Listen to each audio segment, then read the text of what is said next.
జై Bhim all of you. ఈరోజు మాన్యశ్రీ కాంచీరావు గారి 90వ జయంతి.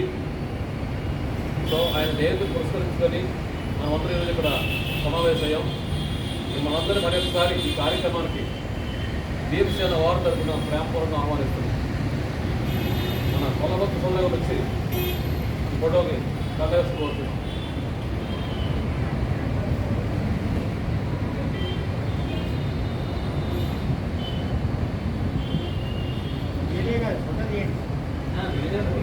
వీడియో మాట్లాడుతున్న బాస్ అవుతుంటాం. अमर रहे कांचीराम जी, अमर रहे कांचीराम जी, अमर रहे कांचीराम जी, अमर रहे कांचीराम जी, अमर रहे कांचीराम जी, अमर रहे कांचीराम जी। जय भीम, जय भीम, जय भीम, जय भीम, जय भीम। राजस्थान कांचीराम आशयाल राजस्थान राजस्थान राजस्थान कांचीराम आशयाल राजस्थान राजस्थान राजस्थान कांचीराम आशयाल राजस्थान राजस्थान। మన రాజకీయం కూడా గమనిస్తూ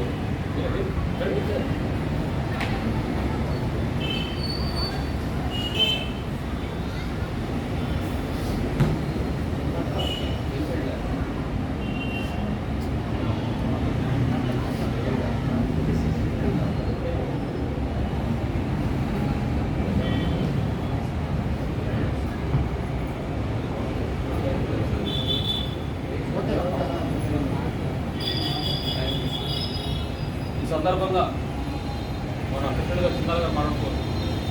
స్టార్ట్ చేయండి సార్. ఎంతో స్టార్ట్ చేసేది. అది మిత్రులారా, ఈరోజు మన నాయకుడు విజయ అభ్యర్థి అయినటువంటి కాంచీరామ్ గారు 90 సంవత్సరాలు అయిన సందర్భంగా ఆయన్ని తలుచుకుంటూ ఆయనకి నివాళులు అర్పిస్తున్నాం. ఈ సందర్భంగా మనం ఒకటి ఖచ్చితంగా గుర్తించాల్సిన అవసరం ఏంటంటే,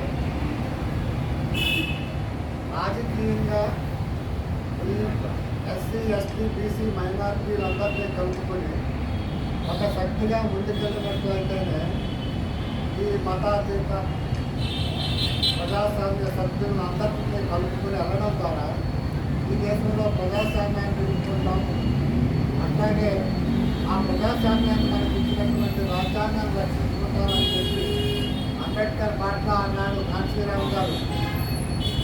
ప్రతి ఇంటింటికి వెళ్ళినట్లుగా, అలాగే ఊరైతే సైకిల్ మీద తిరిగి ప్రతి ఇంటికి వెళ్ళి ₹1 చొప్పున వాళ్ళు చందా అడిగి వాళ్ళ యొక్క ప్రాతినిధ్యాన్ని ఆయన గుర్తు చేసి ఆయన మొత్తం అందరినీ కలుపుకుని అలసికి వెళ్ళడం ద్వారా ఆయన రాజకీయంగా ఒక శక్తిగా రూపొంది ఈ దేశంలోనే ఏ రాజకీయ పార్టీకి లేనటువంటి ఒక మహోన్నత శక్తినిచ్చారు. ఆ శక్తిని ఈ బడుగు బలహీన వర్గాలు బహుజనమైనటువంటి మనందరం కూడా ముందుకు తీసుకెళ్తామని ఆశించారు. కానీ ఈ దేశంలో ఉన్న ఈ బడుగు బలహీన వర్గాలన్నీ కూడా రాజకీయ ప్రలోభాలకి లోనై ఆయన చెప్పిన చెంచాగిరికి చనిపోయాలన్న మాటని తప్పి మళ్ళీ చెంచాగిరి వైపు వెళ్ళిపోతున్న ఈ రోజుల్లో ఖచ్చితంగా కాంచీరామ్ గారు ఒక ప్రతీతిగా నిలబడతారు. ఈ దేశంలో ఎప్పటికైనా సరే ఆయన ఆశయాలు, ఆయన సిద్ధాంతాలు, ఆయన ఎత్తుగడ ఖచ్చితంగా రేపొద్దున రాబోయే రోజుల్లో ఈ దేశానికి నాయకత్వం వహిస్తానని చెబుతూ ఈ అవకాశం ఇచ్చిన మీ అందరికీ ధన్యవాదాలు చెబుతూ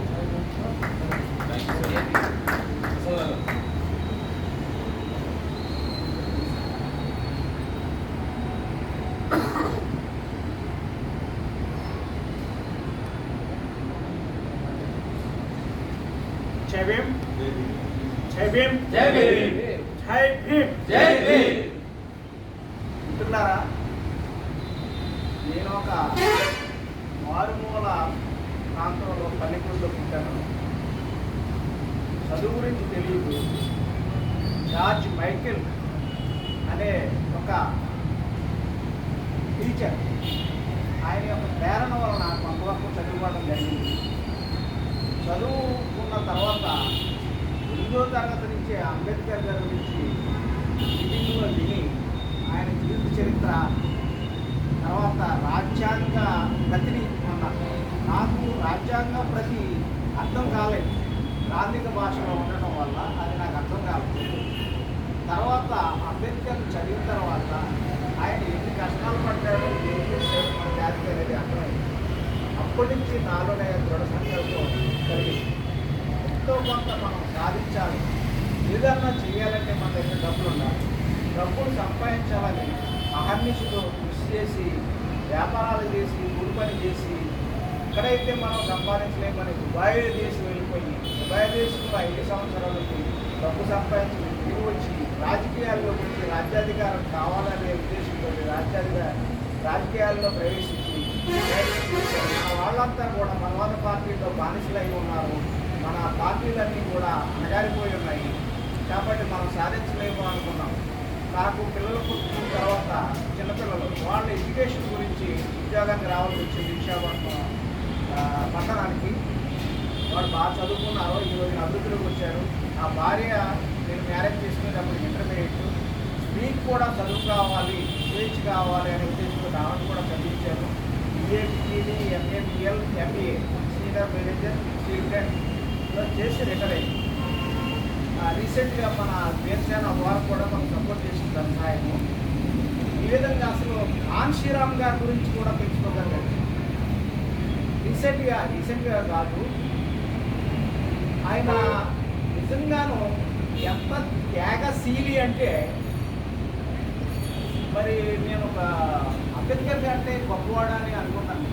ఎందుకంటే ఒక వ్యక్తి మంచి ఉద్యోగాన్ని వదులుకొని, కుటుంబాన్ని వదిలేసుకొని, వివాహం చేసుకోకుండా నా ప్రజలు, నా దేశము, నా ప్రజలకి రాజ్యాధికారం కావాలనే ఉద్దేశంతో అహర్నిశలు కట్టుకున్న బట్టలతోటి ఇంటి నుంచి బయలుదేరి సైకిల్ మీద తిరిగి చెమటకి ఆ మురుగు బట్టలతో అలాగే ఎక్కడన్నా రోడ్డు పక్కనే స్నానాలు చేసి, మనకి ఎన్టీ రామారావు లాంటి వాళ్ళు పోజులు ఇచ్చేవారు. రోడ్డు పక్కన స్నానం చేయండి, ఆయన పోజులు ఏమి ఇవ్వకుండా మరొక మంచం మీద పడుకుని, ఒక దుఃఖండేవి కాదు, రోడ్డు పక్కన పడుకొని మొత్తం అంతా కూడా ప్రజల్లోకి వెళ్ళి ప్రజలందరినీ చైతన్యం చేసి రాజ్యాధికారం తీసుకురాగలిగాడు. మరి ఆయన అంతా కృషి చేశాడు. మనిషి పుట్టిన తర్వాత నరుడు ఒంటరిగా ఉండటం మంచిది కాదు, సాటి అయిన స్త్రీ కూడా ఒంటరిగా ఉండకూడదు, సాటి అయిన పురుషుడు కావాలి. అలాగే ఆయన వివాహం చేసుకోలేదు. ఎంత త్యాగమూర్తి అయినా అటువంటి వ్యక్తిని మనం ఈ రోజుని పుట్టినరోజు జరుపుకుంటున్నాము. సందర్భంగా మీ అందరికీ శుభాకాంక్షలు. ఆయన స్ఫూర్తితో ప్రతి ఒక్కరు కూడా రాజ్యాధికార దిశగా ప్రయాణం చేయాలని కోరుకుంటున్నాను. మన అంతిమ లక్ష్యం కూడా రాజ్యాధికారమై కావాలి. మనం చిన్న చిన్న కార్యక్రమాలు చేసి, కేక్ కటింగ్లు చేసి, లేకపోతే ఇంకోటి చేస్తే అది మన తృప్తే మనకి తృప్తే కలుగుతుంది తప్ప దానివల్ల పెద్దగా ఉపయోగం లేదు. ఎప్పుడైతే మనం కథన రంగంలో కాలు పెట్టామో అప్పుడు అవతల మనువాదులకి గుండెల్లో రైళ్లు పరిగెడతాయి. అహో వీళ్ళు కూడా మనతో పోటీ పడుతున్నారు అని. కాబట్టి ప్రతి ఒక్కళ్ళు కూడా మనము ఇంకో 10 మందికి, అలాగా వాళ్ళ ఇంకో 10 మందికి మొత్తం చైతన్యపరచాలి. మన నాయకుల గురించి, అంబేద్కర్ గురించి విగ్రహాలు పెడతారు కానీ అంబేద్కర్ జీవిత చరిత్ర ఎంతమంది చదివారు? కాన్షీరామ్ గారి జీవిత చరిత్ర ఎంతమంది చదివారు? కాన్షీరామ్ గారికి ఇన్స్పిరేషన్ ఎలా వచ్చింది? అంబేద్కర్ జీవిత చరిత్ర చదివిన తర్వాత కాన్షీరామ్ గారికి ఇన్స్పిరేషన్ వచ్చింది. వెంటనే ఉద్యోగానికి రాజీనామా చేశాడు. ఆయన బెనిఫిట్స్ కూడా తీసుకోలేదు. ఆయన బెనిఫిట్స్ కూడా వస్తాయి మనకి, పిఎఫ్ అని అదని ఇదని సర్వీస్ వస్తాయి, అవి కూడా తీసుకోకుండా ఆయన సైకిల్ వేసుకుని బయలుదేరాడు. అటువంటి వ్యక్తిని మనం స్మరించుకోవాలి, ఆయన బాటలో నడవాలని కోరుకుంటూ మీ అందరికీ ఈ అవకాశం ఇచ్చిన అందరికీ కూడా ధన్యవాదాలు తెలుపుకుంటూ జై భీమ్. థ్యాంక్ యూ ప్రసాదరావు గారు. పునరుజ్జీవన మరొక మిత్రులారా, కాంశీరామ్ గారు కానీ, పూలే గారు కానీ, అంబేద్కర్ గారు కానీ ఇలాంటి మహనీయులు చనిపోవటం అనేది అది చాలా ఈ సమాజానికి మర్చిపోలేనటువంటి సంఘటన. వాళ్ళు లేకపోయినా వాళ్ళ యొక్క ఆలోచనలు మనం వాళ్ళని ఒక ఉత్సవ విగ్రహాల్లాగా చూడకుండా వాళ్ళ ఆలోచనలు ఏవైతే ఉన్నాయో వాటిని ఒక పోరాట సాధనంగా మనం తీసుకొని ప్రజల్లోకి తీసుకెళ్ళవలసినటువంటి అవసరం ఉంది. ప్రతిరోజు ఎన్నో లక్షల మంది పుడుతూ ఉంటారు, చనిపోతూ ఉంటారు దేశంలో. కానీ ఇలాంటి మహనీయుల యొక్క చావు అనేది ఒక ప్రత్యేకత తీసుకున్నటువంటి విషయం. కాబట్టి మనం ఇప్పుడున్నటువంటి పరిస్థితుల్లో సార్ కూడా గుర్తు చేశారు, వాళ్ళ ఆలోచనల సాధన కోసం నిరంతరం మనం ప్రజల్లోకి తీసుకెళ్ళడమే వాళ్ళకి సరైనటువంటి నివాళి. ఆ దిశగా ఈ మధ్యకాలంలో అనేక సంఘాలు, మన సంఘాలు ఏవైతే ఉన్నాయో ఆ సంఘాలన్నీ కూడా పనిచేస్తూ ఉన్నాయి. రేపు ఆదివారం కూడా ఆ ఆలోచన సాధనగానే ఒక కొనసాగింపుగానే ఆదివారం సాయంత్రం కూడా పరకాల ప్రభాకర్ రావు గారిని తీసుకొచ్చి ఇక్కడ సదస్సు నిర్వహిస్తూ ఉన్నాం. మనందరం కూడా తప్పనిసరిగా ఇక్కడికి కావాల్సిన అవసరం ఉంది. అలాగే కాంచీరామ్ గారు అణగారిన కులాలు తలుచుకుంటే రాజ్యాధికారాన్ని చేజిక్కించుకోగలవు, అలాగని ప్రాక్టికల్గా నిరూపించిన వ్యక్తి. అసలు అణగారిన కులాలు రాజ్యాధికారం అనేది సాధ్యం పడని విషయాన్ని సాధ్యం చేసి చూపించిన వ్యక్తి ఒక రాష్ట్రంలో. కాబట్టి ఇంకా వాళ్ళ యొక్క ఆశయాలు అలా మిగిలే ఉన్నాయి. దాన్ని మనం సాధించాల్సినటువంటి అవసరం ఉంది. ఆ దిశగా అందరూ కలిసికట్టుగా ముందుకు నడవాలని కోరుకుంటూ నేను ముగిస్తాను.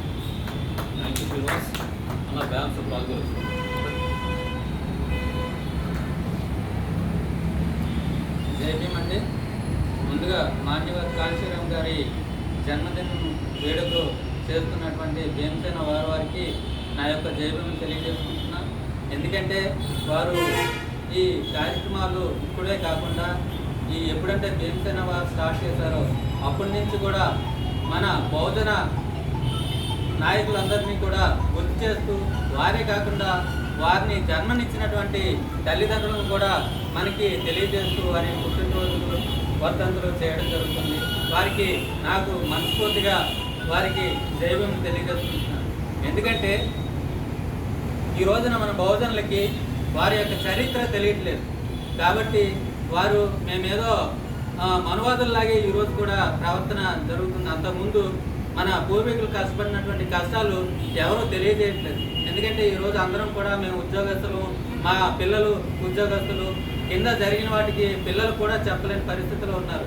ఈరోజు ఇలాంటి సంఘాలు మనకి చెప్తుండడం వల్ల మనం తెలుసుకుంటున్నాం. అలాగే మాన్యవర్ కాంచీరామ్ గారికి కూడా ఒకప్పుడు అంబేద్కర్ గారు అంటే తెలియని రోజులు ఉన్నాయి.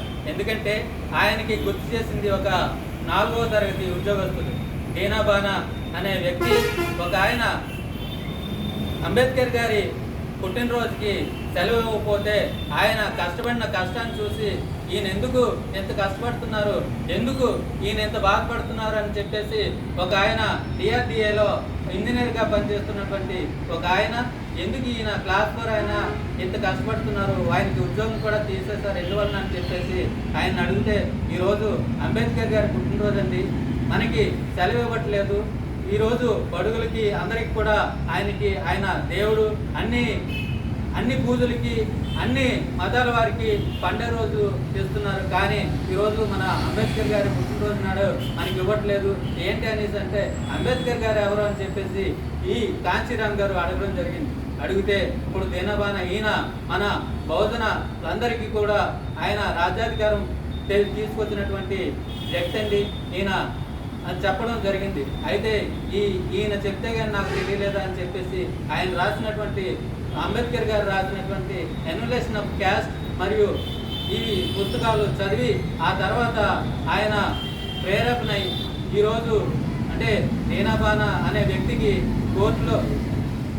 కోర్టులో ఆయన గురించి పోరాడి మరి ఆయనకు ఉద్యోగం ఇప్పించారు. ఆ తర్వాత ఈయన ఏంటి చేశారు అంబేద్కర్ గారు అని పూర్తిగా చదివిన తర్వాత నేను పెళ్లి చేసుకుంటే బహుజనులకి మాత్రమే నేను ఒక్కడినే పెళ్లి చేసుకుంటే నా కుటుంబానికి తప్ప బహుజనులకు ఉపయోగపడను. ఈరోజు అంబేద్కర్ గారు కలగన్న కళని నేను నెరవేర్చలేనని చెప్పేసి ఆయన చెప్పి ఆయన పెళ్లి చేసుకున్న దాదాసాహెబ్ బాబాసాహెబ్ మాన్యవర్ కాంచీరామ్ గారి 90వ పుట్టినరోజు సందర్భంగా ఇక్కడ వచ్చిన అందరికీ ధన్యవాదాలు తెలియజేసుకుంటున్నాను. ఎందుకంటే కాంచీరామ్ గారి గురించి మనం ఎందుకు చేసుకోవాలంటే ఆయన బాబాసాహెబ్ అంబేద్కర్ పూలే గారి యొక్క బాటలో నడిచి విజయం సాధించింది. బాబాసాహెబ్ గారు ఏదైతే చెప్పారో, మీకు ఓటు అనే హక్కు వాయిదాలు ఇస్తున్నాను, దాన్ని తీసుకొని మీరు రాజులు అవుతారో బానిసలు అవుతారో మీరే డిసైడ్ చేసుకోండి అన్న దాంట్లో ఆ పాయింట్ని పట్టుకొని ఆయన దగ్గరగా 5,000 కిలోమీటర్లు సైకిల్ యాత్ర చేశారు. మొత్తం ఉత్తర భారతదేశం మొత్తం 5,000 కిలోమీటర్లు సైకిల్ యాత్ర చేసి గ్రామాన తిరిగి ఆ ప్రతి కులాన్ని అడ్రస్ చేస్తూ ప్రతి కులాలని కలుపుకుంటూ ఆయన బహుజన సమాజం అంటే మొత్తం ఉన్న ఏదైతే బీసీ ఎస్సీ మైనారిటీ కులాలు ఉన్నాయో వాటన్నింటినీ కలుపుకుంటూ ఆయన బహుజన సమాజాన్ని అనే దాన్ని తీసుకొచ్చి రద్దు చేసి సక్సెస్ అయ్యారు. సక్సెస్ అయ్యి ఒకసారి కాదు, 2 సార్లు కాదు, 3 సార్లు కాదు, 4 సార్లు ఆయన రాజ్యాధికారం సాధించగలిగారు. అయితే ఆయన కింగ్ కాలేదు కానీ కింగ్ మేకర్ అంటే క్వీన్ మేకర్. కాబట్టి ఆయన బౌద్ధాన్ని తీసుకున్నట్టుగానే మనం భావించాలి. మాన్యవర్ కాంచీరామ్ గారు నిజంగా ఆయన గురించి చెప్పాలంటే మా మొత్తం ఒళ్ళంతా పులకరించిపోతాం.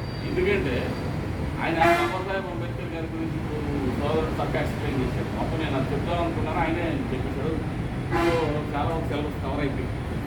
వీరబాబా గారు ఎందుకు అంత బాధపడుతున్నారు అనేది ఆయన చూసి అన్హాలేషన్ ఆఫ్ క్యాస్ట్ కుల నిర్మూలన అనే పుస్తకాన్ని ఒకటికి 10 సార్లు చదివారు. 10 సార్లు చదివి ఈయన రాజ్యాంగంలో చాలా డెప్త్ ఉందని చెప్పేసి ఆయన యొక్క బాబాసాహెబ్ అంబేద్కర్ గారి యొక్క పుస్తకాలు అన్నీ చదివిన తర్వాత ఆయనకు అర్థమైంది ఏంటంటే మనం ఖచ్చితంగా రాజ్యాధికారం దిశగా నడవాలి, రాజ్యాధికారం వైపు మన బహుజన సమాజాన్ని పురికొల్పాలి అని చెప్పేసి ఆయన పూణేలో ఎక్స్ప్లోజివ్ ల్యాబొరేటరీలో సైంటిస్ట్గా ఉన్నాయన వెంటనే రిజిగ్నేషన్ చేసేసి వాళ్ళ అమ్మగారు ఆయన పెళ్లి సంబంధాలు చూసి బాబు నీకు పెళ్లి చేస్తామని ఆయన అనేవాళ్ళు అర్పించుకుంటూ ఈ మహాశయుడికి భారతరత్న ఇవ్వాలని భారతదేశంలో మనం గట్టిగా ప్రొపగండా చేసి ఈ మహనీయుడు కూడా భారతరత్న ఇచ్చేలాగా మనం కొన్ని ఉద్యమాలు చేపట్టాలని నేను కోరుకుంటూ ఆలోచిస్తాను. 9వ బర్త్డే 1934లో ఆయన పుట్టిన తర్వాత ఆయన బిఎస్సి చదువుకొని ఆయన ఒక జాబ్ జాయిన్ అయ్యి తర్వాత తోట నిర్మాణం చదివిన తర్వాత 1965లో అంబేద్కర్ గారు బర్త్డేకి ఒక హాలిడే కావాలని ఫస్ట్ ఆయన ఉద్యోగం స్టార్ట్ చేసి తర్వాత 71లో ఒక అసోసియేషన్ ఉంటే ఎంప్లాయీస్లో ఏర్పాటు చేసి తర్వాత 75లో ఫ్యాన్స్ అప్పుడు ఎందుకంటే ఎంప్లాయీస్ అనే మోరల్ రెస్పాన్సిబిలిటీ ఈ దేశంలో అంబేద్కర్ గారి ముందుకు తీసుకెళ్లాలని ఆయన పోరాడి మన సిద్ధాంత సైద్ధాంతికమైనటువంటి అంబేద్కర్ యొక్క ఫిలాసఫీ రాజ్యాధికారం మాస్టర్కి దాన్ని సక్సెస్ చేసినటువంటి ఏకైక వ్యక్తి ఎవరైతున్నారంటే ఇండియాలో ఆయన వల్ల మాయావతి గారు 4 సార్లు సీఎం అయ్యారు. సో ఆ పవర్ మనం చూసిన తర్వాత మనం కూడా ఆ రకంగా మన ఆలోచన ఉంటే లేకపోతే మన పవర్ను కూడా క్యాప్చర్ చేయొచ్చని ఇందు మూలంగా మనం మాట్లాడే అందరం బట్టి మనకు అర్థమైంది. ఈ సందర్భంగా బర్త్డే కాబట్టి ఒక కేక్ కట్ చేసుకుంటే బాగుంటుంది. వెంకటరావు గారిని అప్పారావు గారిని వచ్చి కేక్ కట్ చేయాల్సి కోరుతుంది. రండి మిగతా రండి ఎంత కట్ చేయండి. అరే ఒక ఫోన్ లేదు కట్ చేసి నేను పెట్టండి, నేను నోట్లో పెట్టండి. కట్ చేస్తాను. अमर रहे कांचीराम जी, अमर रहे कांचीराम जी, अमर रहे कांचीराम जी, अमर रहे कांचीराम जी, अमर रहे कांचीराम जी, अमर रहे कांचीराम जी। जय भीम, जय भीम, जय भीम, जय भीम।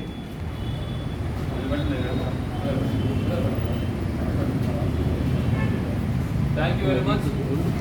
సో ఈ కార్యక్రమం చివరిగా ఓటం దాన్ని చెప్పాల్సిందిగా మన కనకరాజు